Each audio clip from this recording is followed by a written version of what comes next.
अस्सलाम वालेकुम नाज़रीन, इमरान याकूब खान साहब और ज़फ़र हिलाली साहब के साथ मैं हूं Samina Pasha. Program viewpoint में आपको खुशामदीद कहती हूं। इमरान खान साहब ने थोड़ी ब्रेक ली हुई थी और सैलाब ज़दगान की तरफ थोड़ा फोकस था उनका, जिस दौरान उन्होंने टेलीथॉन भी की और इसके साथ साथ मुख्तलिफ सैलाब ज़दा इलाकों के दौरे भी किए। लेकिन अब दोबारा से जलसों का सिलसिला शुरू हो चुका है। वो पहले ही कह चुके थे कि ये मत समझें कि सैलाब की जो मामलात हैं उनमें बिज़ी होके कहीं मैं जो हकीकी आज़ादी की तहरीक है उससे पीछे हट जाऊँगा, ऐसा नहीं होने वाला। और उन्होंने दोबारा से जलसों का जो सिलसिला है वो शुरू कर दिया। कल वो सरगोदा में मौजूद थे, आज उन्होंने गुजरात में खिताब किया स्टेडियम में। बड़ा एग्रेसिव ज़ोरदार वापसी खान साहब की हुई है, अगर मैं कहूँ तो गलत ना होगा। काफ़ी ज़्यादा हमें नज़र आए कि वो फिर से एग्रेसिव टोन में थे और एक दफ़ा फिर से जो उनके जो कह लें आपके निशाने पर लोग थे वो मुख्तलिफ लोग थे, अनसीन लोग थे, XYZ थे। अदालत के साथ आज जो उन्होंने बात की है वो बड़ी मोहब्बत भरी बात नज़र आई और ऐसा लग रहा है कि अदालती मामलात को मोहब्बत के अंदाज से तय करने की तरफ जा रहे हैं खान साहब। कोशिश यही होगी उनकी। लेकिन बहरहाल ओवरऑल आज एक अहम बड़ा जलसा जिससे खिताब किया। लेकिन 4 लोगों का जिक्र करते हैं खान साहब के जनाब उन्होंने कोई उनके खिलाफ प्लानिंग कर रखी थी रास्ते से हटाने की। कौन हैं वो 4 लोग और क्या इस पर हिकमत अमली खान साहब की होनी चाहिए? बार बार इस चीज़ का जिक्र करने की आखिर वजह क्या है? और ये जो एग्रेसिव स्ट्रैटेजी है इमरान खान साहब की, क्या उनके लिए ये फ़िलहाल सक्सेसफुल साबित हो रही है या उल्टा उनके ऊपर प्रेशर और बढ़ रहा है और उनके गिर्द घेरा तंग हो रहा है? इससे फ़ायदा हो रहा है उनको या नुकसान हो रहा है? इसके ऊपर भी बात करेंगे और थोड़ी सी आगे चल के इकॉनमी में भी बात करेंगे, जहाँ पर हम देख रहे हैं कि सूरत हाल संभलती हुई नज़र नहीं आ रही किसी तौर और काफ़ी ज़्यादा मुश्किलात हैं। कब ये मामला संभलेगा? अगरचे IMF की डील भी मिल चुकी है, तो इसके हवाले से भी खुसूसी एक्सपर्ट हमारे साथ मौजूद होंगे, उनसे भी बात करेंगे। आप सबको खुशामदीद कहते हुए पहले मैं चलूँगी इमरान साहब की तरफ। इमरान साहब आज मेरे साथ स्टूडियोज़ में नहीं हैं, बड़े दूर दयारे गैर चले गए हैं, अमेरिका से आज हमें ज्वाइन कर रहे हैं। इमरान साहब आपको खुशामदीद। और एक तो आजकल कोई सहाफ़ी मुल्क से बाहर चला जाए तो वैसे ही शक होता है कि पता नहीं सब खैर खैरियत है, उसके हालात सब साजगार हैं उसके लिए जो वो बाहर क्यों चला गया। लेकिन आपको मैं पूछूंगी ज़रूर कि इस वक्त जो अमेरिका है वहाँ पर ये सारी सिनेरियो के ऊपर किस एंगल से देख रहे हैं? खान साहब निकल तो गए हैं इक़्तिदार से, लेकिन अभी तक जो उनकी पॉपुलैरिटी है इस तरह की मामलात पर यहाँ के जो अहले इल्म हैं वो कैसे नज़र रखे हुए हैं? बिस्मिल्लाहिर्रहमानिर्रहीम। सबीना, अल्लाह का शुक्र है। सबसे पहले तो बात यह है कि मैं कोई जो है ना किसी मुश्किल में या किसी मिशन पे नहीं आया।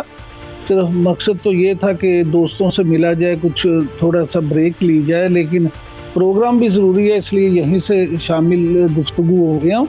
गुजारिश सिर्फ इतनी है कि इमरान खान साहब का जो ये एग्रेसिव अंदाज़ है वो शुरू से ही एग्रेसिव हैं। कभी कोई समझाता है तो थोड़ी देर के लिए वो अपना गुस्सा, अपना जज्बा, अपना वलवला दबाने की कोशिश करते हैं, लेकिन इन बिल्ट ये उनका प्रॉब्लम के, खूबी के, खामी के, जो भी आप इसको रंग दें, नाम दें, लेकिन ये इन बिल्ट उनके साथ है। फास्ट बॉलर थे उस वक्त भी एग्रेसिव थे, कप्तानी की उसमें भी एग्रेसिव थे, और एक उनकी शख्सियत का खासा है कि वो कभी किसी की मानते नहीं हैं। जब कप्तान भी थे तो सिलेक्शन कमेटी सिर्फ नाम की होती थी, टीम वो खुद ही सिलेक्ट करते थे। उसके बाद सियासत में आए तो वो भी वही जारखाना अंदाज अपनाया और वो इसको अपना प्लस पॉइंट समझते हैं, तो बिल्कुल उनका ये प्लस पॉइंट ही होगा। लेकिन आपने जो इंट्रो में बातें की हैं बड़ी अहम हैं कि वो अगर 4 लोगों का नाम लेते हैं तो आपको याद होगा मोहतरमा बेनज़ीर भुट्टो शहीद ने अपनी वसीयत में लिखी थी और उन्होंने 4 लोगों का जिक्र भी किया था कि अगर उनकी जान को कुछ हुआ तो उसके ज़िम्मेदार वो 4 लोग होंगे, जिसमें उन्होंने जनरल मुशर्रफ का, मौजूदा वज़ीर आला पंजाब चौधरी परवेज़ इलाही साहब का, उस वक्त के वज़ीर दाखिला और मौजूदा उस वक्त के जो रिटायर्ड थे जनरल हमीद गुल साहब और साबिक वो जो DGISI, उनका नाम लिया। और फिर इमरान खान के आजकल के जो बड़े करीबी साथी हैं ब्रिगेडियर इजाज शाह साहब, ये 4 नाम उन्होंने लिए थे। इमरान खान साहब वैसे तो बड़े बहादुर बनते हैं लेकिन नाम नहीं लेते। इमरान साहब की तरफ दोबारा भी जाते, लेकिन हिलाली साहब पहले आपका, मैं इस पर वीडियो वाले मामले पर मैं बाद में आऊँगी, लेकिन पहले मैं आपका ओवरऑल इस पर ज़रूर कमेंट लेना चाहूँगी कि इमरान खान साहब जो थोड़े से सैलाब के मामला बिज़ी होकर अब वापस आए हैं तो एग्रेसिव भी नज़र आ रहे हैं, वहीं से उन्होंने दोबारा अपना स्ट्रैटेजी को कंटिन्यू किया है। तो आप समझ रहे हैं कि उनकी स्ट्रैटेजी वही रहेगी या फिर थोड़ा सा अब चाह रहे हैं वो कि कोर्ट के साथ मामला प्यार मोहब्बत से ही तय हो जाए, मज़ीद कोई वो महाज नहीं खोलना चाहते? ये दोनों चीजों जो आपने जिक्र किया है ये म्यूचुअली एक्सक्लूसिव नहीं है। टैक्टिक, एक्सीलेंट टैक्टिक्स के ऑपोजिशन पे प्रेशर रखो।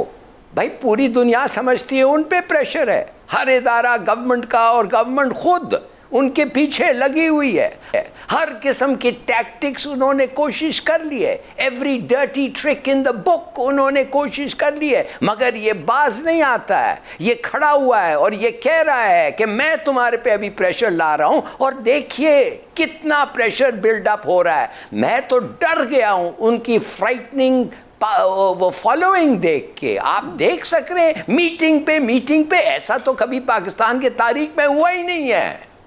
तो मैं समझता हूं टैक्टिक्स उनके एक्सीलेंट है। क्या करते? वो बैठ जाते, चुप करते। अगर वो चुप करते तो खत्म हो जाते।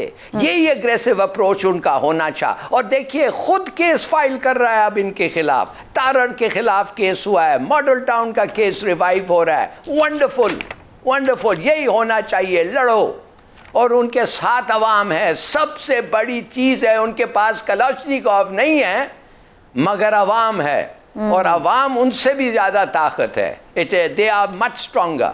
तो मेरे ख्याल में कि he is doing very well. और तो यही बेसिकली चीज है हिलाली साहब, जो ये वो बात करते थे कि मैं और डेंजरस हो जाऊंगा और खतरनाक हो जाऊंगा, और अभी उन्होंने लेटेस्ट भी कहा है कि मैं पहले से भी ज्यादा और से और खतरनाक हो गया हूं। तो वो हथियार क्या है उनका, किस चीज को वो मतलब डेंजरस कह रहे हैं? खतरनाक इसलिए हुआ है कि और भी अवाम उनके साथ हो जाइए। हर मीटिंग अवाम ग्रोज, उनका support becomes more and more powerful. तो मैं समझता हूं कि इससे बेहतर टैक्टिक्स क्या हो सकता है। और देखिए ऐसे पॉपुलैरिटी से बहुत सारे मैसेजेस जाते हैं समीना, पूरी दुनिया को जाते हैं मैसेजेस। और इनके जो अपोनेंट्स हैं वो हाथ पॉन के कहते हैं अब यार क्या कर सकते हैं हम, इसको बंद करो, इसको अरेस्ट करो या इसको बंद करो। फिर करो, और भी अनरेस्ट होगा, और भी अनस्टेबिलिटी होगी, और भी इकोनॉमिक रूइन होगा। और जिन लोगों ने ये रेजीम चेंज को इंस्टिगेट किया है, बाहर के जो लोग हैं, वो सोचते होंगे यार ये तो क्या हो गया है।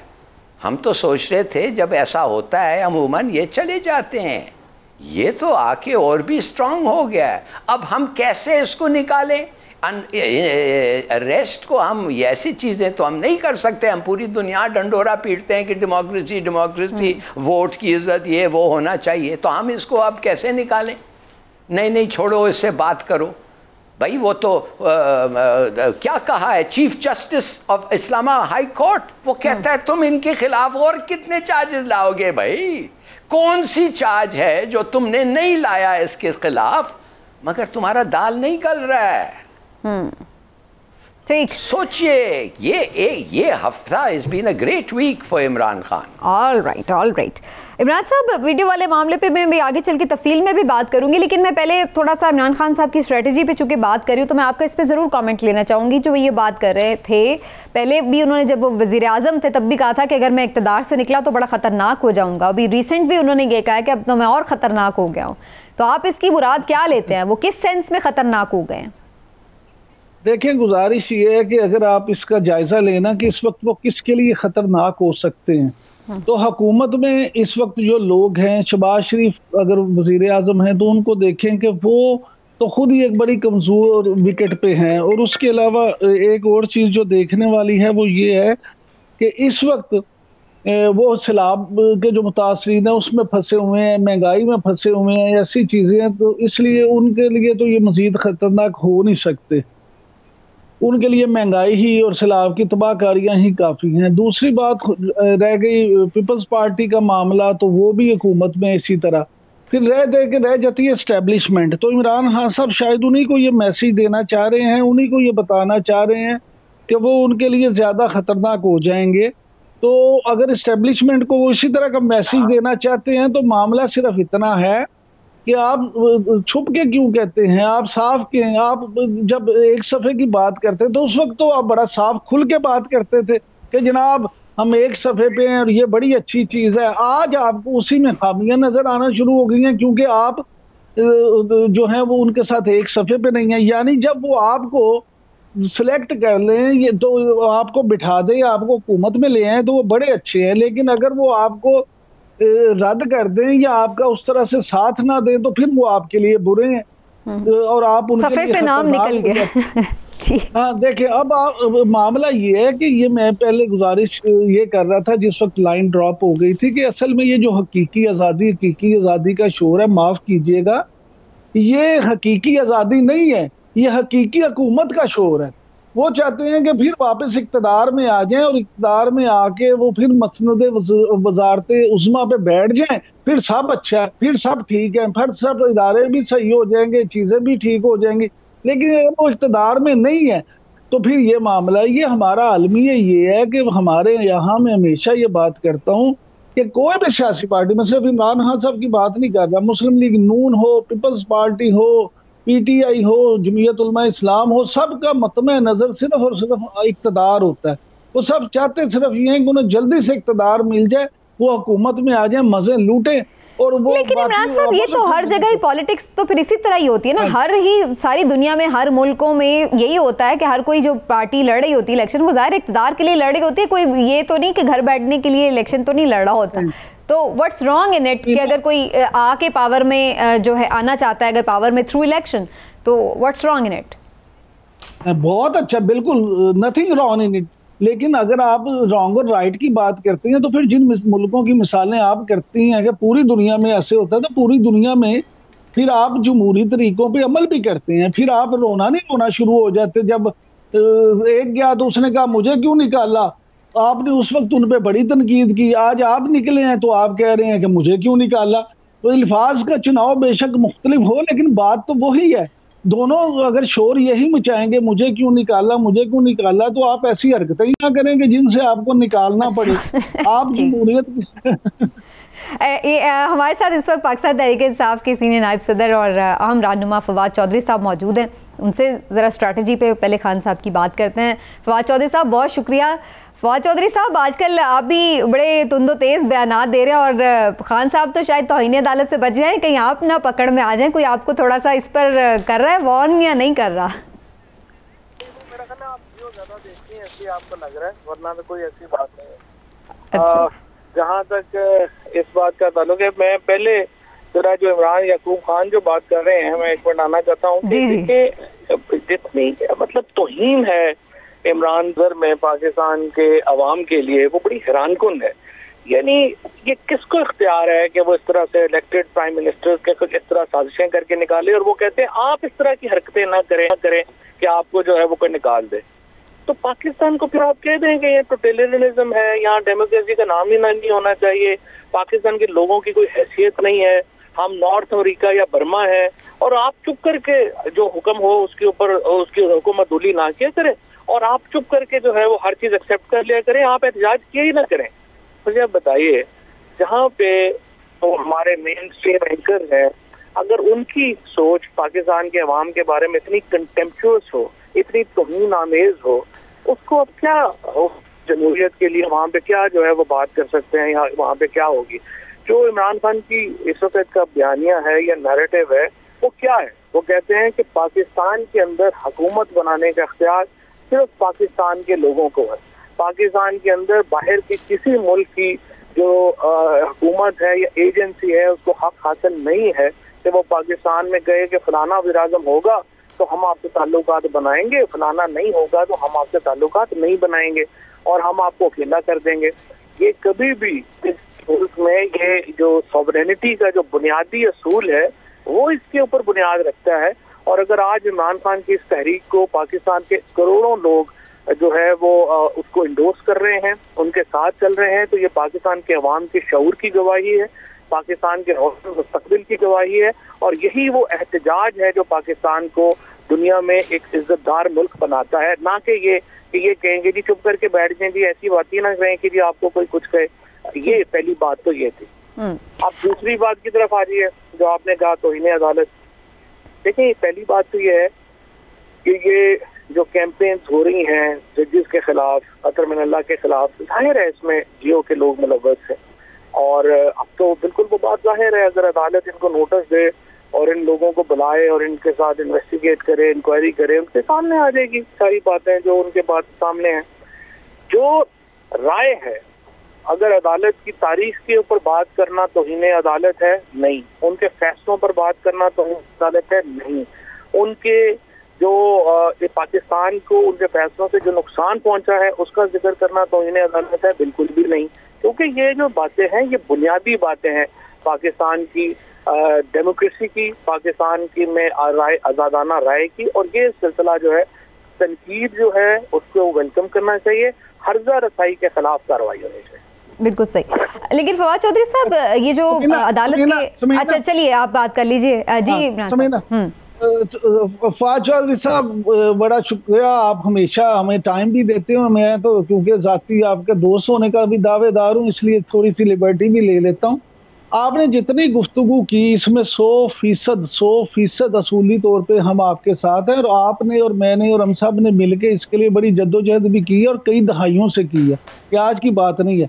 मेरा नुक्ता नज़र सिर्फ ये है कि जब आप हुकूमत में होते हैं तो उस वक्त अगर आप ये कहते हैं कि कोई दूसरा जो है उसको निकाल दिया जाए, और आपके साथ एक पेज का आप शोर भी मचाएं कि जी हम एक पेज पे हैं और हम दूसरे को किसी को टिकने नहीं देंगे, तो फिर आप जब अपोजिशन में हो तो फिर भी आपका रवैया कुछ उसी तरह से होना चाहिए। मैं सिर्फ जानना आपसे ये चाहूँगा कि अब अगर इमरान खान साहब वोट की ताकत से आते हैं, मुंतखब होते हैं, आए यहाँ वजीर आजम बने, एक दफ़ा नहीं 1000 दफ़ा बने, हम तो उसके खिलाफ नहीं हैं, तो फिर क्या वो फिर भी एक सफ़े की रेट लगाएंगे या अब उनके रवैया मुख्तलिफ होगा? नहीं, एक सफ़े पे होना तो पाकिस्तान के लिए इम्पोर्टेंट है। आप क्यों पाकिस्तान के इदारे और पाकिस्तान में जो हुकूमत है वो कैसे बाहर हो सकती है एक पेज? सवाल तो तब आता है कि हतमी फैसले का इख्तियार कैसे है। पाकिस्तान में जो अनफॉर्चुनेट ये हुआ है कि हतमी फैसला इलेक्टेड लोगों के बजाय, यानी पाकिस्तान के अवाम के बजाय अनइलेक्टेड लोगों के पास है। ये बुनियादी एक पाकिस्तान के निज़ाम का सुकम है जिसको दूर होना है। और जब पाकिस्तान की लीडरशिप को पता होगा कि हमारा अल्टीमेट फैसला पाकिस्तान के लोगों ने करना है, उस वक्त पाकिस्तान में जमहूरियत बहाल होगी। जब तक पाकिस्तान में ये सिलसिला रहेगा कि हतमी फैसला जो है वो नॉन इलेक्टेड लोगों के पास रहेगा और वो फैसले करेंगे, चाहे वो ब्यूरोक्रेट्स हों, उस वक्त तक पाकिस्तान में अवाम कभी भी सुप्रीम नहीं हो सकती और उनके मसाइल हैं वो इस तरह से जारी और सारी रहेंगे।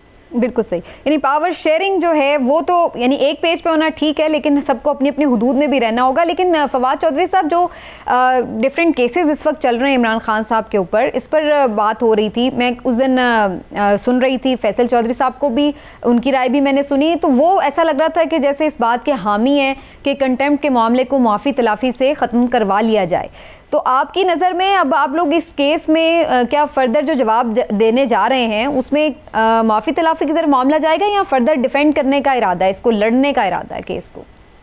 देखिए, ये भी ना पाकिस्तान में एक बड़ा अलमिया है। मसलन आपने सारे शोज देखे हैं, आपके अपने शोज हैं, कस्टोडियल टॉर्चर जिससे ये सारी बात शुरू हुई, यानी ज़ेरे हरासत तशद्दुद का निशाना बनाना, वो हमारे किसी प्रोग्राम में उसका जिक्र ही नहीं है। यानी हमने इसको एक नॉर्मल बात समझ लिया है कि लोगों को उठाया जाए, उनको उसके बाद उनको सोडमाइज किया जाए, उनको छितर मारे जाए और उसके बाद मेडिकल तक ना हो। अल्लाह खैर सल्लाह, इसमें कौन सी बड़ी बात है? तो क्योंकि हमने ये इसको एक्सेप्ट कर लिया है कि ये तो रोज का कल्चर है, कोई ऐसी बात नहीं है। अलीम शहबाज गिल को उठाएं आप, उसको छितर मारें और अगले दिन जो है वो कोई बात ही भूल जाए, अदालत में पेश हो, अदालत दोबारा पुलिस को दे दे कि इसकी क्या जरूरत है।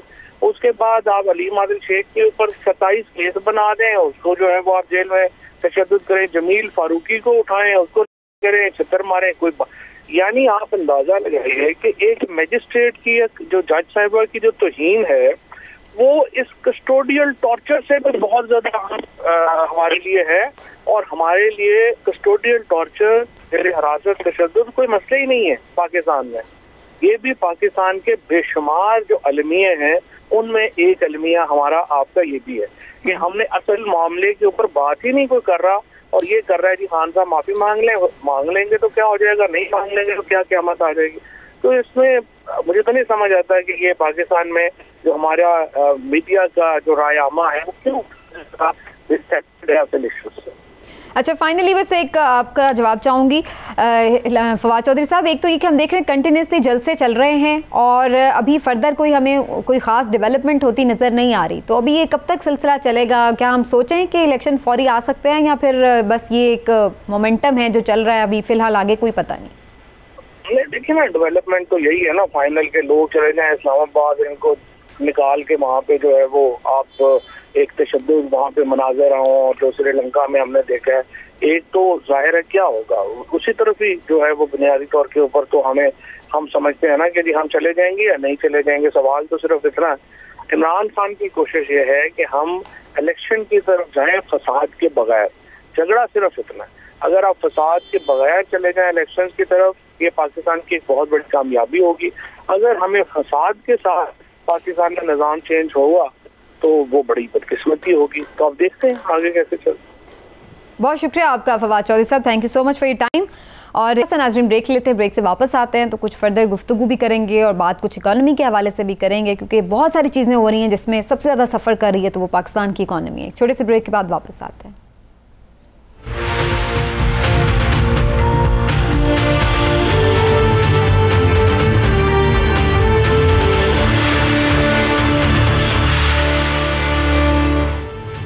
वेलकम बैक नाजरीन। मुल्क में महंगाई की शरह इस वक्त पाकिस्तान में 50% में सबसे ज़्यादा है और काफ़ी ज़्यादा इसमें रोज़ बरोज़ इजाफा देखा जा रहा है। मज़ीद बरा ये कि सैलाब की वजह से जो आम अशाए खुर्दनोश हैं, सब्ज़ियाँ वगैरह जो हमारे मुल्क की अपनी पैदावार हैं, ज़रूरी अजनास हैं, वो भी अब हमारी जो हैं वो महंगी हमें दस्तयाब हैं, क्योंकि बहुत सारा नुकसान हो गया है सैलाब की वजह से। इस सारी सूरत हाल में IMF का बेल आउट पैकेज तो मिला है, लेकिन क्या उससे सूरत हाल कंट्रोल में आ जाएगी या नहीं? क्योंकि वज़ीर-ए-आज़म साहब के जो अभी ताज़ा रिमार्क्स हैं वो तो ये नहीं बता रहे। उससे तो ये लग रहा है कि अभी मज़ीद सिचुएशन टाइटन होने जा रही है। पेट्रोल की प्राइस भी बढ़ रही है, भले आलमी मंडी में कम हो रही है, बिजली के नर्ख भी बढ़ते ही चले जा रहे हैं। तो ये सिलसिला कहाँ जाके रुकेगा, क्यों नहीं रुक रहा है, इस पर बात करेंगे आज इस सेगमेंट में। ख़ास तौर पर हमें डॉक्टर सलमान शाह साहब ज्वाइन कर रहे हैं, साबिक वज़ीर ख़ज़ाना भी हैं और इकॉनमी के एक्सपर्ट भी हैं, उनसे इस पर उनकी राय लेंगे। डॉक्टर साहब आपका बहुत शुक्रिया, thank you so much for time. और डॉक्टर साहब सबसे पहले यहीं से ही बात कर लेते हैं, महंगाई बहुत ज़्यादा है, सब ये कह रहे थे कि अगर IMF की डील में पाकिस्तान चला जाएगा तो उससे कुछ सूरत हाल में बेहतरी आ जाएगी। आप समझते हैं कि अब आ जानी चाहिए बेहतरी, या कितने दिनों में इसके समरात मिलना शुरू होंगे हमें? देखिए, एक तो महंगाई जो है वो तो IMF प्रोग्राम की वजह से पहले बढ़ेगी और फिर कम होगी। तो ये एक्सपेक्ट करना कि इमीडिएटली IMF प्रोग्राम के साथ ही महंगाई भी कम होनी शुरू हो जाएगी, इसको ज़रा वक्त लगेगा, क्योंकि IMF प्रोग्राम में बहुत सी एडजस्टमेंट्स हैं, जिसमें बिजली की जो कीमतें हैं उसको ऊपर लेके जाना है, पेट्रोलियम की कीमत है, पेट्रोलियम डेवलपमेंट लेवी लगनी है, पूरे तरीके से टैक्सों का भरमार है। तो ये सारी चीज़ें जो हैं ये इन्फ्लेशन की तरफ जाएंगी और इसके साथ एक इकोनॉमिक स्लो डाउन होगा, जिससे और भी फॉल आउट खासे मुश्किल होंगे, अनएम्प्लॉयमेंट भी बढ़ सकती है। तो ये सारी चीज़ों को आपको मद्देनज़र रखना चाहिए। और अगर आप IMF प्रोग्राम का जो उन्होंने अपने वेबसाइट पे लगाया है, जो ऑब्जर्वेशंस हैं, जो कमेंट्स हैं, उसमें बड़ी इंटरेस्टिंग चीज़ें हैं जो सबको देखनी चाहिए। एक तो ये है कि उन्होंने यही बात की है कि हुकूमत जो है वो बड़ी कमज़ोर हुकूमत है और उसके कैपेबिलिटी नहीं है कि इसको इम्प्लीमेंट कर सके पूरी तरह से प्रोग्राम को, और कुछ इंतशार फैल सकता है, स्ट्रीट्स पे, सड़कों पे लोग निकल सकते हैं। तो उसकी वजह से उन्होंने क्वेश्चन मार्क रेज किए हैं कि ये IMF प्रोग्राम सही तरीके से इम्प्लीमेंट होगा या नहीं होगा।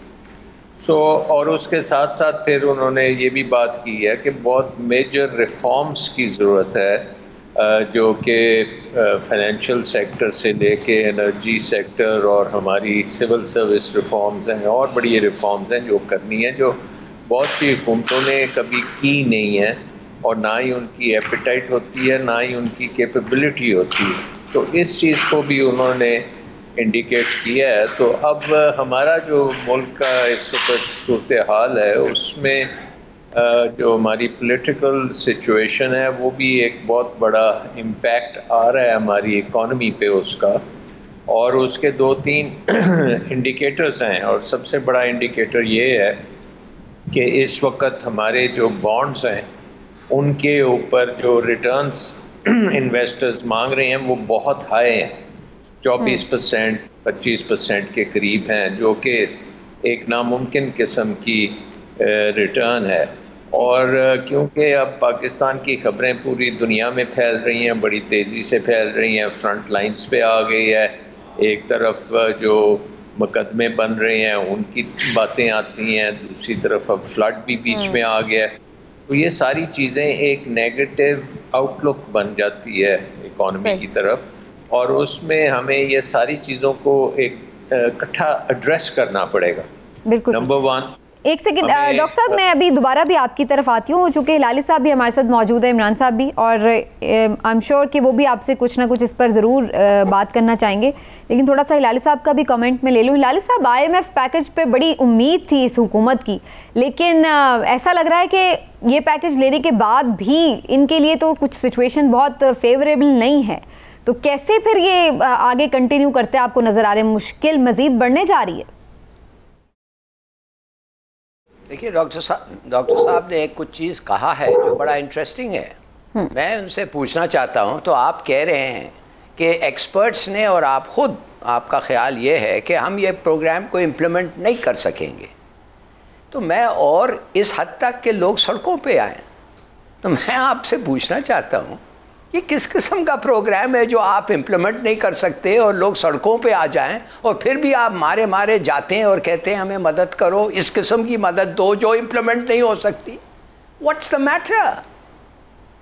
आई मीन, ये आप नहीं समझते? ये तो कुछ, माफ करिए, कुछ दीवानापन लगता है मुझे।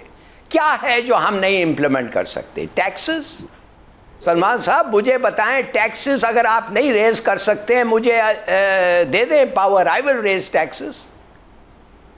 ऐसे कि ऐसे रेज टैक्सेस। मैंने पहले जो IMF की कंसर्न है वो ये है कि ये जो गवर्नमेंट है इस वक्त, ये बहुत बड़ी एक कोलिशन गवर्नमेंट है जिसमें आइडेंटिटी ऑफ व्यूज़ नहीं है, और वो आपस में ही इसके ऊपर कन्विंस्ड नहीं है कि ये काम करने हैं। दूसरी बात ये है कि IMF का प्रोग्राम जो है वो आपको ये नहीं कहता कि आपने हुकूमत का कितना ख़र्चा करना है, लेकिन वो ये कहता है कि अगर आपने हुकूमत का ख़र्चा करना है तो उसके मुताबिक आपने टैक्सेस कलेक्ट करने हैं, और फिर टैक्सेस की जो रेवेन्यू है उससे कुछ बचत हो तो उससे आपने कर्ज़े वापस करने हैं। सो ये अब डिपेंड करता है कि आपके ख़र्चे कितने हैं। और जब हुकूमत ने इस क्राइसिस के दौरान जो बजट मिफ्ता साहब ने दिया है वो पाकिस्तान की हिस्ट्री का सबसे बड़ा बजट है, और उसमें तकरीबन 17-18 हज़ार अरब रुपए के बजट्स हैं अगर आप प्रोविंसेस और फेडरल गवर्नमेंट को इकट्ठा देखते हैं। और इसको पूरा करने के लिए आपको हर चीज़ पे टैक्स लगाना पड़ रहा है, और इतनी दुनिया की सबसे महंगी बिजली को और महंगा करना पड़ता है, एनर्जी को और महंगा करना पड़ता है, आपको हर किस्म का टैक्स लगाना पड़ता है। तो IMF कहता है यहाँ अपने ख़र्चे कम करें और यहाँ फिर आप टैक्सेस बढ़ाएं। अब उनका कंसर्न ये है कि ये हुकूमत ना तो ख़र्चे कम करेगी और ना ही ये एग्री कर सकते हैं कि कैसे ये सारा कुछ होगा। और तीसरा जो एलिमेंट इसमें है कि क्योंकि पॉलिटिकल पोलराइजेशन बहुत ज़्यादा है, तो आई थिंक वो इंडिकेट ये कर रहे हैं कि ये अब सियासी मफाहमत होनी चाहिए किस किस्म की। और जैसे मेरे नज़र में तो डेमोक्रेसी में जब इस किस्म की पोलराइजेशन होती है तो आपको एक फिर जल्दी इलेक्शन की तरफ जाना बहुत ज़रूरी होता है ताकि लोगों का मैंडेट मिल जाए। पॉलिटिकल स्टेबिलिटी आएगी तो फिर ही आपको नज़र आता है कि इकोनॉमिक स्टेबिलिटी मिलेगी। इमरान साहब भी कुछ शायद क्वेश्चन करना चाह रहे हैं। जी इमरान साहब। डॉक्टर साहब ये फरमाइएगा, आप खुद भी मुख्तलिफ हुकूमतों में भी हिस्सा रहे हैं और एडवाइज़र के तौर पे भी काम करते हैं, IMF और मालियाती जो बैनुल अक़वामी इदारे हैं उनकी साइंस को भी समझते हैं, लेकिन मैं एक आम पाकिस्तानी के तौर पे आपसे समझना ये चाहता हूँ कि इस वक्त मेरे नज़दीक सबसे बड़ा मसला महंगाई है। आप देखें कि घरेलू ख़वातीन तक अब तो एहतजाज करना शुरू हो गई हैं कि सब्ज़ी की कीमतें आप देखें, चले एक वजह उसमें सैलाब भी है, लेकिन क्या आप नहीं समझते कि जब पेट्रोल की कीमत बढ़ती है, जब बिजली की कीमत बढ़ती है, तो दुनिया की हर चीज की कीमत बढ़ जाती है। अब IMF से जो पैसे आए हैं वो इतने तो नहीं है कि आपके कर्जे भी सारे अदा हो जाएं और आपकी मुश्किलें भी हल हो जाएं। तो क्या कोई ऐसी गिद्दर सिंगी है हुकूमत के पास कि जिसके जरिए से कम वो कुछ हद तक इस इन्फ्लेशन पे काबू पा सकें? देखिए, इससे ये जो है हमारा मसला जो है ये कोई आजकल में तो नहीं बना, ये पिछले 30 साल से ये चीज़ बन रही है कि हमने पाकिस्तान की इकॉनमी को एक ऐसी इकॉनमी बनाया है जो इनवर्ड लुकिंग है, यानी कि जितनी भी हम प्रोडक्शन करते हैं हम अपनी कंजम्पशन के लिए करते हैं और एक्सपोर्ट नहीं करते। और ये जो इनवर्ड लुकिंग इकॉनमी है ये इंपोर्ट डिपेंडेंट है, यानी कि आपको इंपोर्ट के ऊपर आप डिपेंड करते हैं। पर्टिकुलरली आपका जो बिजली का निज़ाम है और जो आपका एनर्जी का निज़ाम है वो इम्पोर्टेड है। और ये जो हमारे अपने नेचुरल रिसोर्सेज हैं विद इन द कंट्री, जिसमें हाइडल भी है, जिसमें सोलर है, जिसमें विंड पावर भी आ सकती है, और जिसमें अब पाकिस्तान में अगर एक्सप्लोरेशन प्रॉपरली होती तो हो सकता है यहाँ पे और बहुत गैस और ऑयल भी मिल सकती हैं। लेकिन हमारी इकॉनमी अब इंपोर्ट्स नहीं बर्दाश्त कर सकती है क्योंकि हमारे पास डॉलर्स नहीं है एक्सपोर्ट्स। तो इसका मतलब ये है कि आपको अपनी इकॉनमी को स्लो डाउन करना है और इंडिपेंडेंट करना है डॉलर्स की डिपेंडेंस से। तो उसके लिए ये सारा मुश्किल काम हो रहा है। अब आप ये देखें कि हमारा बिजली का निज़ाम, हमने तो अभी ब्रांड न्यू प्लांट्स लगाए हैं जो कोयले और गैस और तेल पे लगा दिए हैं। लगाने हमें किसी और चीज़ पे चाहिए थे, इस पे अरबों डॉलर्स खर्च हो चुकी हैं। 30 साल के कॉन्ट्रैक्ट्स लिख चुके हैं। उन कॉन्ट्रैक्ट्स में भी हमने माशाल्लाह से दुनिया के सबसे ख़राब कॉन्ट्रैक्ट्स किए हैं जिनकी वजह से अवाम तो यानी ये साल हर साल की गलतियां जिनका खमियाजा भुगतना पड़ रहा है। लेकिन हिलाली साहब भी शायद कुछ ऐड करना चाह रहे हैं, कोई क्वेश्चन भी है मे बी।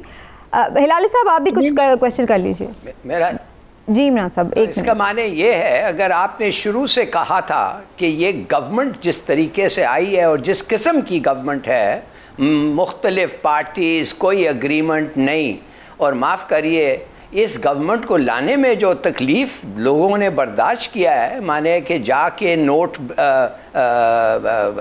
वोट खरीदो, माने हर किस्म की इलीगैलिटी, और दुनिया के आंखों के सामने ये सब चीज़ हो रहा था। तो ये क्या हमारे में कोई दीवानापन है कि हम जानबूझ के एक इफेक्टिव यूनाइटेड गवर्नमेंट, कम से कम यूनाइटेड गवर्नमेंट को निकाल के एक ऐसी गवर्नमेंट हम लाएं जो काम ही नहीं कर सकता है टुगेदर? सलमान साहब, ये this again talks of lunacy. ये बिल्कुल आई थिंक ये बहुत शॉर्ट साइटेड थी, और ये जो भी हुआ है किसी ने एट द मैक्रो लेवल नहीं सोचा कि इसकी इम्प्लीकेशंस क्या होंगी। आपको हैरत होगी कि IMF प्रोग्राम जिस दिन हमें डॉलर्स मिले और हमारे अकाउंट में वो डॉलर्स आ गए हैं आई थिंक 31 अगस्त को, उसके बाद हमारा रिस्क प्रीमियम और बढ़ गया थोड़ा सा। और जाहिर है कि उसमें कोई नई चीज़ें भी हुई होंगी जो पर्टिकुलरली अब क्योंकि पाकिस्तान को बहुत कवरेज मिल रही है इंटरनेशनल प्रेस में, और कि पाकिस्तान में फ्रीडम ऑफ प्रेस और फ्रीडम ऑफ जो डेमोक्रेसी में एंड दहशत गर्दी के जो हम लगा रहे हैं ऑन आवर लीडर्स, तो I think this is sending a very negative image of Pakistan abroad. And ऊपर से फिर फ्लड्स का जो है वो एक एडिशनल कंट्रीब्यूशन है। तो I think the time is now कि आपको ये पूरी जो ये गाड़ी है इसको टोटली आपको रीवैम्प करना है और साइमल्टेनियसली करना है। ये नहीं है कि अगर आप बैटरी चेंज कर देंगे तो ये गाड़ी चल पड़ेगी, नहीं, अब आप इसका सारा इंजन भी ओवरहॉल करना पड़ेगा, ट्रांसमिशन भी ठीक करनी पड़ेगी और बाकी चीजें भी करनी पड़ेंगी, और सारी इकट्ठे करेंगे तो ये गाड़ी, और ये सब वही करेगा जो पहले फ्रेश मैंडेट लेके एक स्ट्रॉन्ग गवर्नमेंट बनाने की पोजीशन में हो और फिर ही वो कर सके। लेकिन अभी उस तरफ तो मामला जाते दिखाई नहीं दे रहे। इमरान साहब भी शायद कुछ ऐड करना चाहिए। इमरान साहब, हमारे पास लास्ट 2 मिनट्स है फॉर दिस सेगमेंट, तो आप कर लें। क्वेश्चन करना चाह रहे हैं, कुछ कॉमेंट? जी सर। अब मैं जानना ये चाह रहा हूँ कि डॉक्टर साहब जो बात कह रहे हैं कि इंजन भी ओवरऑल होगा, सब कुछ नया होगा, तो मैं सिर्फ समझना ये चाहता हूँ इनसे डॉक्टर साहब कि ये करेगा कौन। हमारे जो मालियाती अमूर के माहिर हैं आप जैसे, वो सब बड़ी माजरत के साथ वो ये तो कहते हैं कि ये होगा, लेकिन इसका सल्यूशन नहीं पेश किया जाता। क्या आप नहीं समझते कि आप लोगों को भी इस वक्त मिल बैठ के कोई ऐसा सल्यूशन बनाना चाहिए, पेश करना चाहिए अवाम के सामने कि देखिए ये सल्यूशन है, हम जो भी हुकूमत हो उसको ये सल्यूशन दे रहे हैं, इस पे अमल करके आप इन मामला से निकल सकते हैं। देखिए, ये तो हमारा निज़ाम जो है ये बड़ा फरसुदा निज़ाम है, और इसमें जो हमारी लीडरशिप है उसकी कैपेसिटी उस तरह की नहीं है जिस तरह की नेशन बिल्डिंग के लिए आपको चाहिए। उसी तरह की हमारे मेंबर्स हैं पार्लियामेंट के, उनकी भी कोई कैपेसिटी नहीं है। फिर आप नीचे सिविल सर्विस पे आ जाएं तो वहाँ भी हमने देखा है कि बहुत डिग्रेडेशन हो चुकी है, और जिस किस्म की क्वालिटी आपको सिविल सर्विस में चाहिए वो भी नहीं है। सो ये बहुत सी चीज़ें जो हैं कंबाइन होके हमारा सिस्टम डिसफंक्शनल हुआ है। तो ये मैं जब बात करता हूँ कि सारा रीवैम्प करना पड़ेगा, तो ये तो जाहिर है कि आपको एज अ नेशन ही ये काम करना पड़ेगा, और लीडरशिप को ये एहसास होना चाहिए। क्योंकि अगर हम ये देखें कि हमारा तो एक हाइब्रिड सिस्टम रहा है ना, पिछले 50 साल में भी अगर आप देखें तो 20 साल हमारी फ़ौज ने हुकूमत की है, और 30 साल तकरीबन हमारी 2 पॉलिटिकल पार्टीज़ ने हुकूमत की है।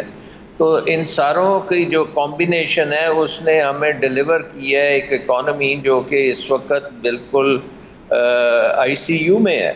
सो आई थिंक कि अब ज़रा इसमें हमें बड़ी सोच समझ के आगे काम करना पड़ेगा। और ये आपने बड़ा इम्पोर्टेंट सवाल पूछा है कि कौन करेगा, ये इसका जवाब मेरे पास नहीं है।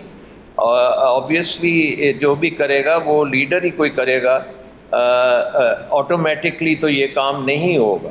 बट आई थिंक इसमें आपको निज़ाम एक बनाना पड़ेगा जो एक किस्म का मेरिट बेस्ड निज़ाम हो, जिसमें जो जिसका काम है वही करे, बाकी दूसरे लोग ना करें।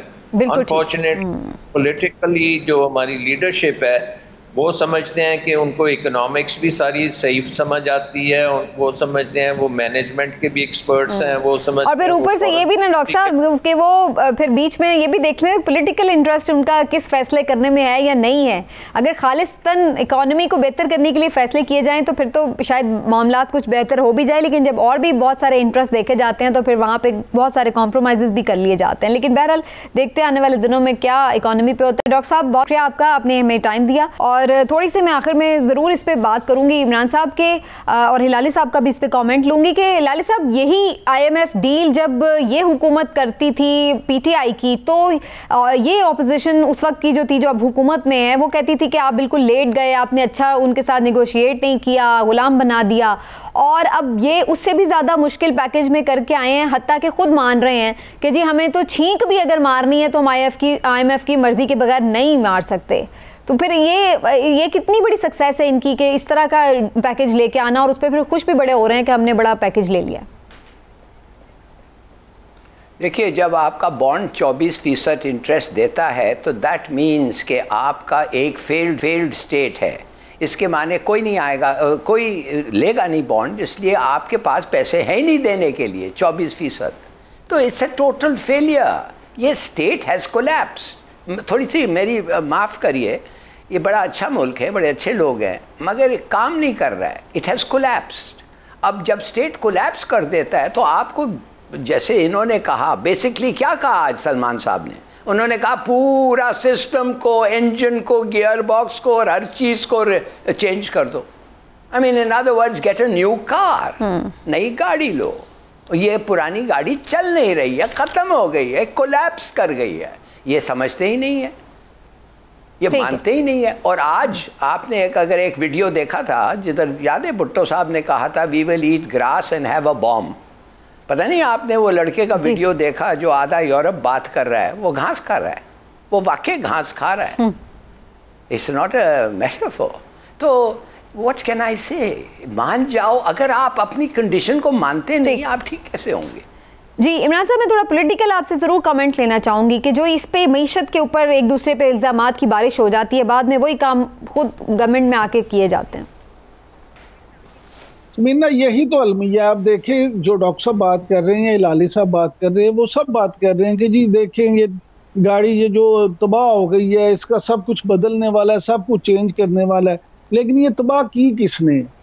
ये तबाह की है सब हुकूमतों ने। जब हम ये बात करते हैं कि जी वो 30 साल इन दो पार्टियों की हुकूमत रही, तो भाई 4 साल इमरान खान साहब ने भी उसमें अपना हिस्सा डाल दिया। मामला सिर्फ इतना है कि तमाम सियासी पार्टियां जब तक तमाम सियासी पार्टियां मिल के वो हल नहीं, क्योंकि हुकूमत तो इन्होंने करनी है ना, हिलाली साहब ने, मैंने या आपने या डॉक्टर सलमान शाह साहब ने तो नहीं करनी। जब तक हमारी सियासी क़यादत मिलकर नहीं बैठेगी, इदारों को साथ नहीं बिठाया जाएगा, तमाम स्टेक होल्डर्स को एक जगह इकट्ठा करके मामला तय नहीं किए जाएंगे, उस वक्त तक ये बीमारी ठीक नहीं हो सकती। ये कोई हल नहीं होता कि हर बंदा ये शोर मचाना शुरू कर दे कि जी ये बीमारी इतनी खतरनाक हो गई, ये आखिरी स्टेज है तो उसका इलाज। लेकिन इमरान साहब देखिए, जिस भी इकोनॉमिस्ट से हमने पिछले कई महीनों में बात की है, तो हर कोई ये बात कह रहा है कि पॉलिटिकल स्टेबिलिटी के बगैर ये मईशत का फौरी जो क्राइसिस है ओवर नहीं होगा। लेकिन इसके बावजूद भी ये हुकूमत इतने मुश्किल में अपने साथ सारी तनकीद भी समेट रही है, सब कुछ कर रही है, लेकिन इलेक्शन की तरफ नहीं जा रही है। और उसका हमें इसका मतलब है कि हम ये समझें। समीना, मुझे आप ये बता दें, आप ये दावा कर सकती हैं कि अगर इलेक्शन हो जाते हैं फौरी तो पॉलिटिकल स्टेबिलिटी हो जाएगी? नहीं, ये तो आपके सारे इकोनॉमिस्ट कह रहे हैं ना, मेरी तो बात छोड़ दें आप।